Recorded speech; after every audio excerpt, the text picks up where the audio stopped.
camera around here. Need to set up my shot, I guess.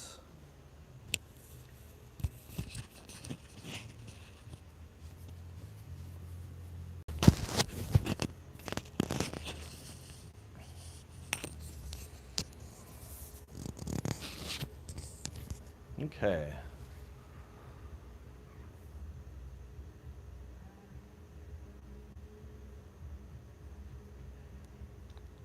One moment, guys. I'm just setting everything up here.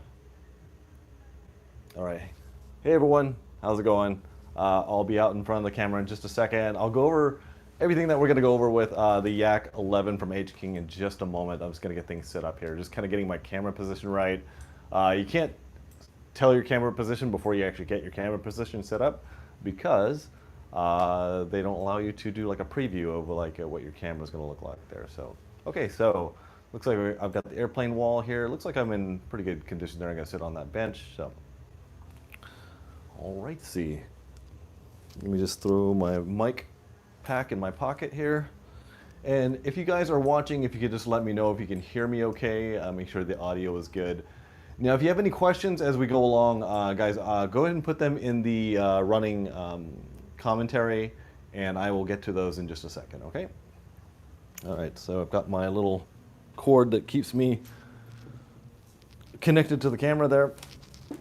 Hello, and welcome, guys, to the overview of the Yak 11. This is going to be just kind of an overview and a just kind of a hangout. If you guys have any questions about anything on my channel, or anything about the Yak 11, put them in the comments, and I will pick up the camera in just a moment. We'll like do some close-up of the airplane, and I'll also go over some of your guys' comments as we go along.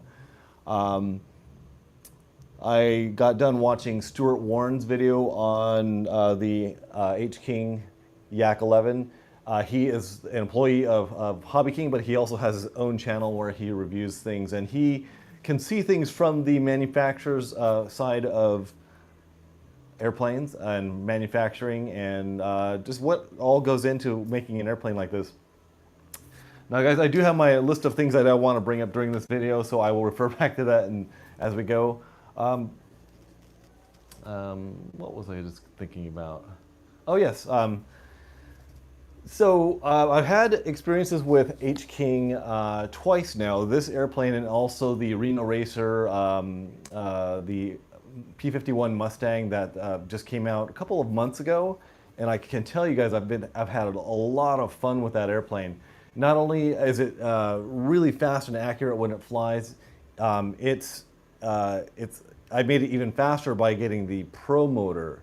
The Pro Motor, when I first put it in, I was not overly impressed. It was kind of a weird thing. I had broken a prop, and I said, well, as I'm gonna buy a new 8.6 prop for it, I'll pop the new motor in and we'll see how it flies. Well, I flew it and I was like, it seems a little faster, but it wasn't as fast as I was expecting. So, excuse me, I broke my prop on a silly landing. I just did something kind of weird. And I had bought two props when I needed to get some new props for this airplane. I put the new 8.6 prop in there and I flew it the next time and it was rocket fast. Really fast, and actually everyone at the field was like, hey, what'd you do to your airplane? It's so much faster than it ever was. So I'm guessing that the hobby shop that I had gotten my two props from maybe put the wrong prop inside the bag, or was done from APC because I put the APC props in there. That brings me back around to H-King in general. So H-King is not like Avios or some of the other brands that Hobby King actually produces an entire model.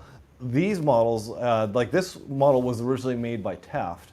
And I've looked at some videos of the original Taft model, which they look pretty great as well. So what H-King does is it takes an existing model like this from Taft, and they put their own touches onto it. They put a different scheme on it. This one comes with two different motor choices, either the Warbird one, which is like a 450 kV motor, it's a 410 kV motor, and this one has a 550 kV motor. So this one's intended to be more of like a Reno Racer. So H-King, they put their own little touches onto these airplanes, and improves them, does some different things to them to make them better. One thing that this airplane was sorely lacking was some suspension struts in there. There's about like a quarter inch or maybe a little bit more suspension travel in the new Oleo style struts that they have in this airplane. So let's just go over everything, and let me just check the audio feed. I just want to make sure that the audio is okay for you guys real quick. So if you guys are listening and have any comments, let me know. Okay, just make sure that the audio is streaming okay. So okay, perfect. So let's go over this airplane. Just I want to check my camera angle real quick as well. Like I said, later on we're gonna go up and I'll grab the camera off the tripod here, and we're gonna get some close-ups of this so we don't have to see everything from far away. So see, we're right about in the middle there, at the middle of the canopy. That's the middle of my camera. Okay, that's good to know. Good to know. Okay, one thing that you guys get in the box with the King Yak 11 is a quick setup guide. I did note there's one typo in here. When it talks about the motors, it's a 5052 size motor, but they typed in a 5500 kV motor. It's a 550, which I've heard, but so basically that's a little typo. That's the Racer Edition. The 5052 Warbird version has the 410 kV motor, so it's just a typo. But I do like that they include this.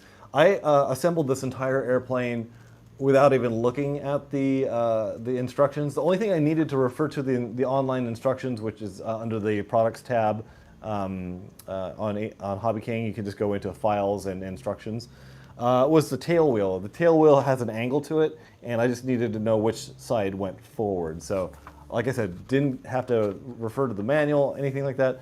The only other thing I looked at the manual for was whether to glue the wooden spar in here, whether to glue it or not. And they do suggest to use like foam tack to glue it in, and that's what I do use. I used foam tack to glue the spar in.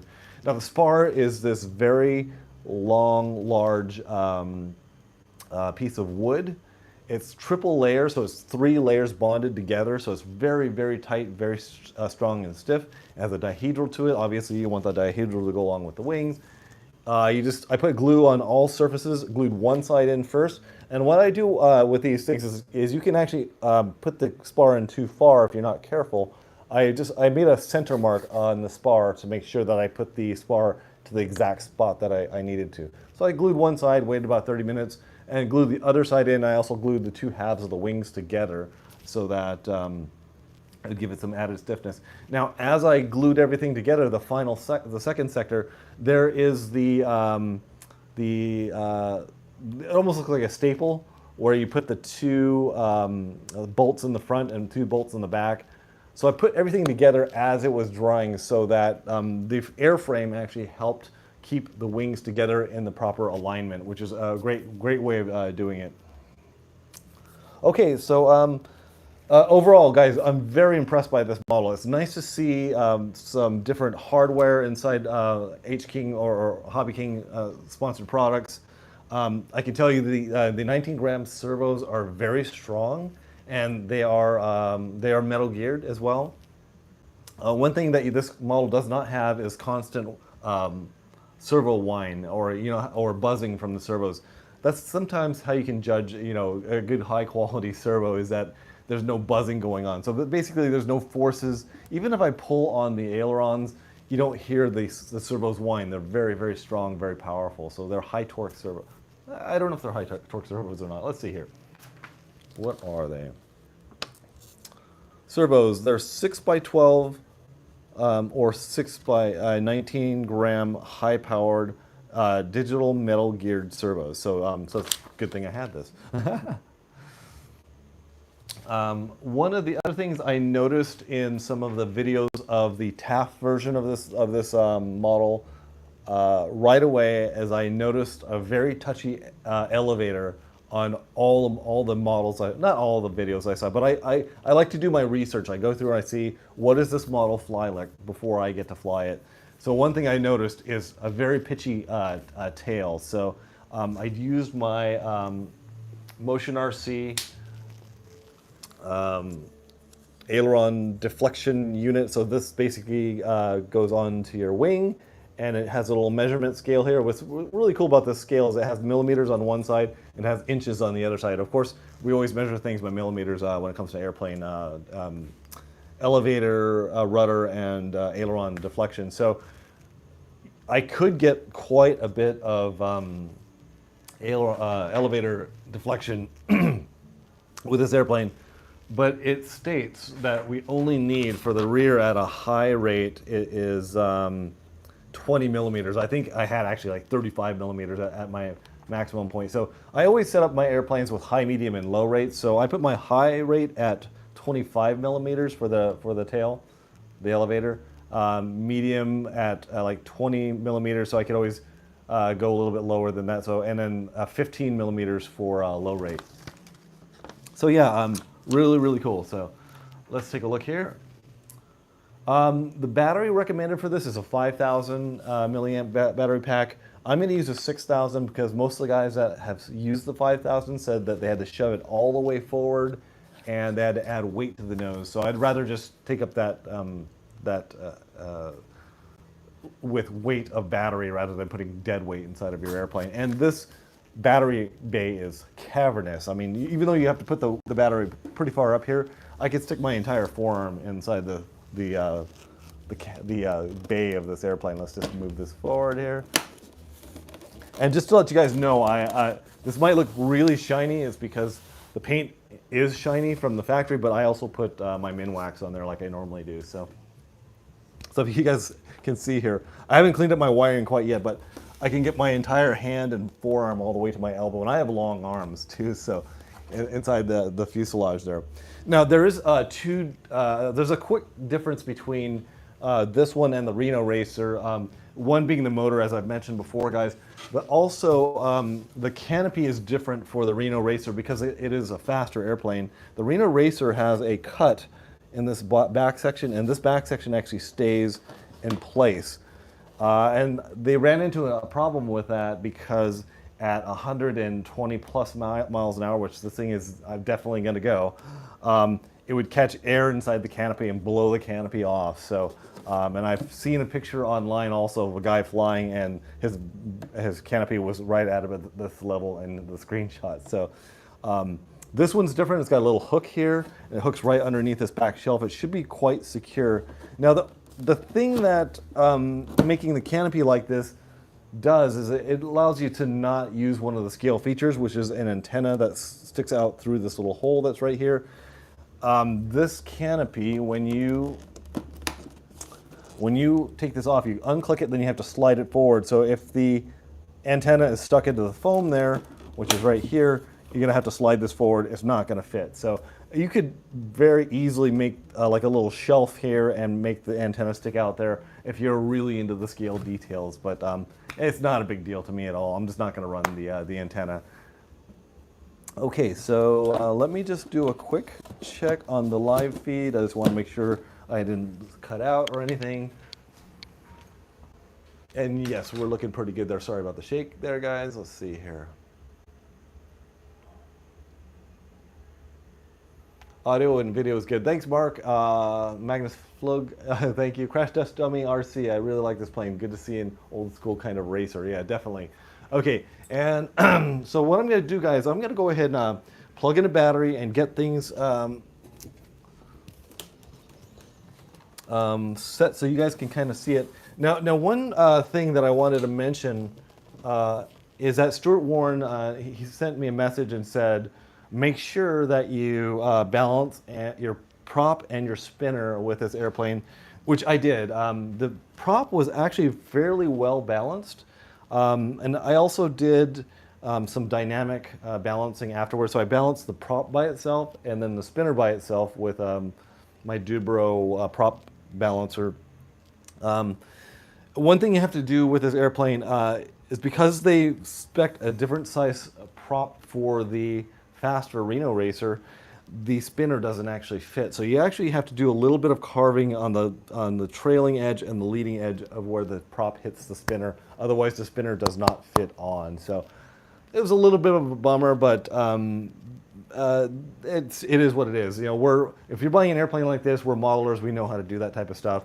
So prop and spinner were actually very well balanced right out of the box. I did, like I said, some dynamic balancing where I held the front of my airplane, throttled up to about half throttle, and just to let you guys know, half throttle is massive amount of airflow for this airplane. So I can't even imagine full throttle on 6S. So anyway, you stick your hand on the model and feel for vibrations. You put a piece of tape on one blade, you throttle up again, feel for vibrations, stick it on the other blade. So this blade right here, I added 2 little pieces of what type of tape? It's electrical tape, and it takes the vibrations down.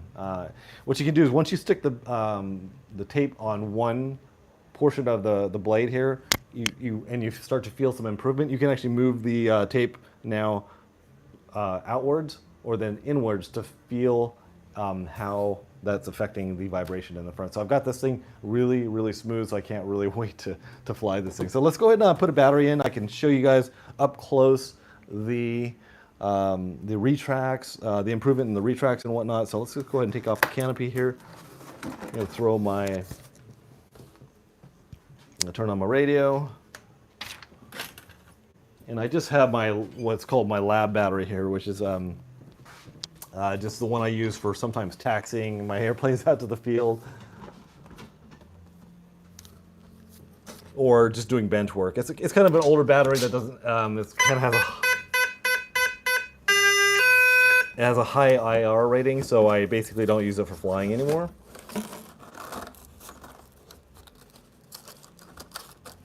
And they do have this really giant battery strap here. And like I said, guys, if you can't see things right now, I am going to take the camera off of the tripod and show you guys some really close-up bits of this airplane. So, okay, so let me just do this. Let me just take a quick peek at the camera here. Yes, okay. So I have a Spectrum AR7010, a 7010. I've got my aileron set up on high, medium, low. Mid-rate, low rate, high rate.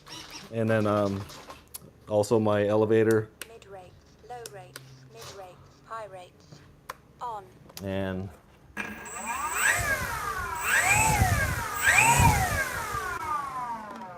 okay, I'm gonna throw the so I have my throttle cut is on. Let me just flip this airplane over real quick, and I will show you guys the retracts real quick. I might need to pull my camera back just a little bit.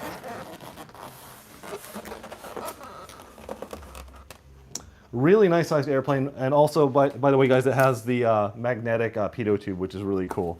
So you don't have to break that off inside your car. Okay, let's just pop the gear real quick here. All right, so let's get a little up close and personal here, guys. I'm going to pull the camera off the tripod here. Okay. Okay, so guys, here's the spinner. And there's the spot I had to take off. Of course, some of the chrome flaked off, so I just took a silver paint pen and painted that in real quick there. And I also took a little bit off of this section here. One thing I'm not super happy about, but it's not a big deal, is this pretty large gap between the fuselage, the front of the radial motor, and the back of the spinner. I think they had to basically get a spinner and adapt it to this model. So it's not a big deal. You won't see it in the air or anything like that. We have some nice scale details here. We have the exhaust ports there from the motor, the little intake in the front here for cooling. Really, really nice lights. One thing I have to say about the stickers, I'm not a big fan of water transfer stickers. I think I've made that known, but anytime I've had water transfer stickers on airplanes, they've fallen off in the air. So sometimes the air gets underneath them and they fall off, and the ones I've had have never really stuck very well to my models. So what I did, I haven't done it to this side yet, I'll show you on the other side, is I painted it over with some Minwax, so hopefully that takes care of the stickers not flying off. So, and I had that happen with my this airplane. I can't remember the name of it right now, but yeah, those side stickers basically came off. That's my Dynam model there. Okay, really cool split flaps, guys. So on my Spectrum radio, I had to, at the furthest level here, so there's takeoff flaps, which I believe is 25 millimeters, and then here is landing flaps. Landing flaps, I had to extend the travel to 150% to get them to 50 millimeters. So really nice, really scale. I really like these flaps, and they are quite effective from what I've seen on all the videos. Now you guys will see here, really nice hardware, all ball links, all nylock stoppers here are nuts. And here is the servos again, nice servo covers. Show you the gear one more time here.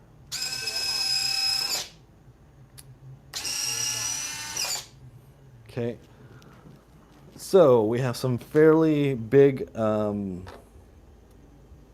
tires here. Not super hard, not super soft, so really nice.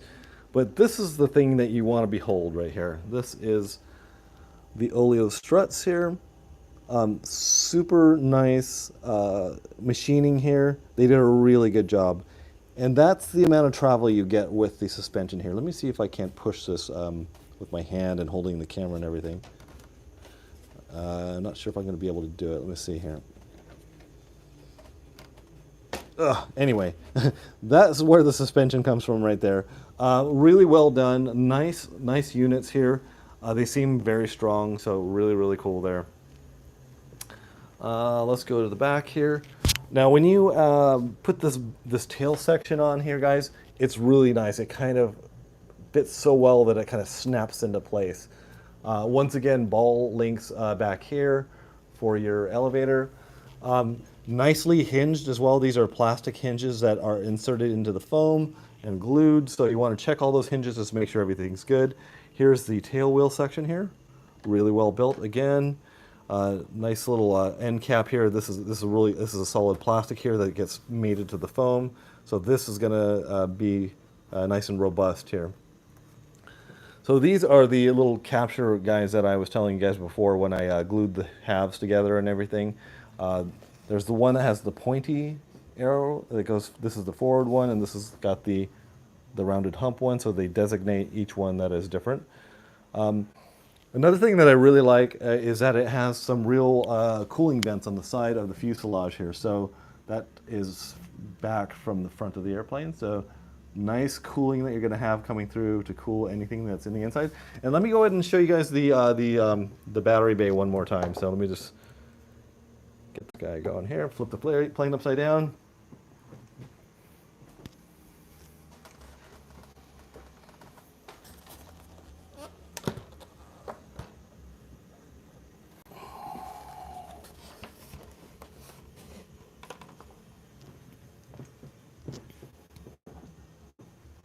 Okay, guys, so once again, like I said, I could stick my entire forearm inside this fuselage. It's just that big. I haven't mounted my satellite receiver yet, so my receiver is going to go right here, and the satellite receiver is probably going to go like up here on the side somewhere. So I have diversity in my antenna set up. So I have these ones going horizontally. These ones will be going vertically. So these are the wing quick connects here. So you slide in. This is the bottom of this is the top of the wing right here, and this just gets connected to your receiver. And these are your two leads here. So you can, if you want to take your wings off, you just unplug these. This is basically like a 6S battery connector. I think it might have more spots than a 6S, but this basically is like a quick connect for your wings, so you don't have to worry about plugging in individual flaps, ailerons, and LED lights and a gear. So basically, this powers everything, which is great. So you just, if you need to take the wings off, you just pop these two connectors here, and you are done basically. One thing that's a little bit of a niggle for me, it's not a huge deal, is that the ESC is kind of just floating in the inside of this thing. Oh, orientation lock's on. Okay, so you can put your battery pretty much all the way up to the firewall, but the Like I said, the ESC is a little bit of a floaty thing. It's kind of floating around in here. So you just kind of have to push the wires out of the way and do whatever you can to kind of get those wires orientated. Not a big deal for a modeler like us guys. I would suggest also putting some Velcro in here to help secure your battery. You definitely do not want the battery flying around in this thing. So this is like a 6S 3300. Like I said, I'm going to be doing a 6000 to get the CG in place. CG is basically, there's a seam that's right here. This is basically where the CG is going to be. I'm basically going to use this line here. And the CG is between 145 and 150 millimeters from the front of the wing. So it's always hard to kind of measure where this thing is supposed to be, but there's a seam that's right here, which is the very front of the wing, is where exactly where I measured it from. Okay, guys, so I'm gonna keep the paint scheme really simple. It came with a bunch of sponsor stickers and whatnot. You know, it said like Nanotech and Turnigy and stuff like that. Like, I'd rather not have RC related things on there. So the one decal that I did use was the H King, which was pretty cool. It's nice to have a little subtle. I like some subtle stickers on this one. So let me just put this back in. So once again, guys, this is the way the canopy hooks in, just like this. I'm gonna slide it backwards, and this snaps in right here. So I have to say, it is a fantastic looking airplane. I mean, just look at this thing. Really, really nice. I do have some additional stickers, like some automotive stickers. Now, the paint scheme was kind of stolen from the Strega, which is a Reno racer. It's a P51 Mustang. I've looked at some online pictures, and some of them are sponsored by Lucas Oil. So I might get a Lucas Oil to put as the main sponsor sticker, that right here. That would be really cool. And of course, I have my 7 Demo 7 stickers, my little triangular logo that I might throw on the wing, maybe one here and one on the other side or on the underside. So that might be pretty cool. But let me know what you guys think. I think it's a fantastic looking model. Like I said, it looks nice and shiny here underneath the lights because I painted Minwax on all the painted surfaces. So the wingtips here, you can see a little bit of the shininess here.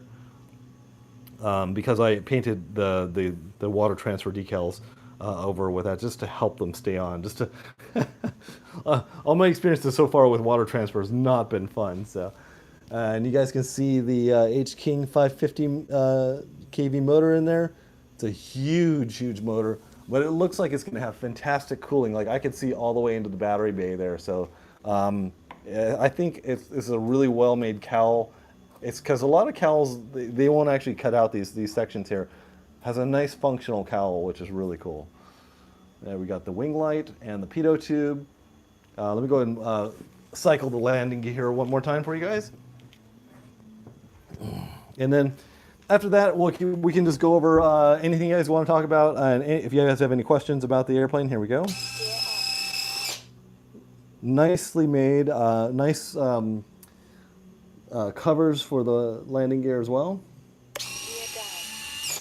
Really, really, really nice.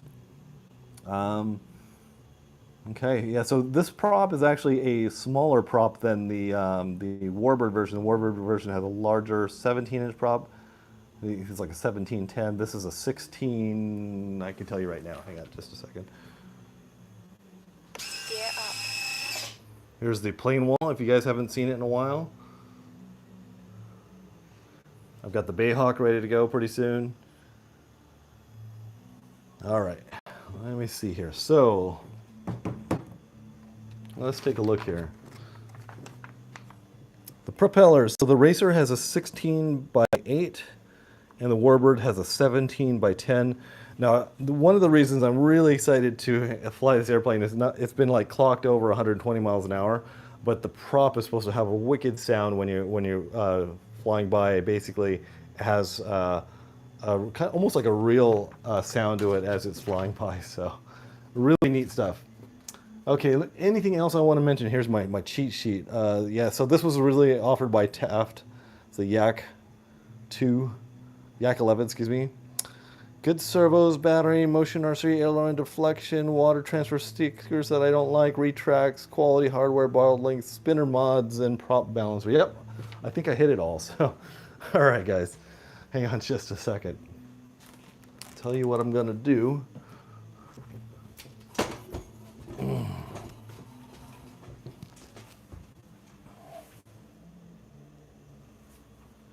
Okay, guys. So, what do you think? I think it's a pretty impressive airplane. I'm gonna fly it this weekend. Hopefully, as long as it's not too windy.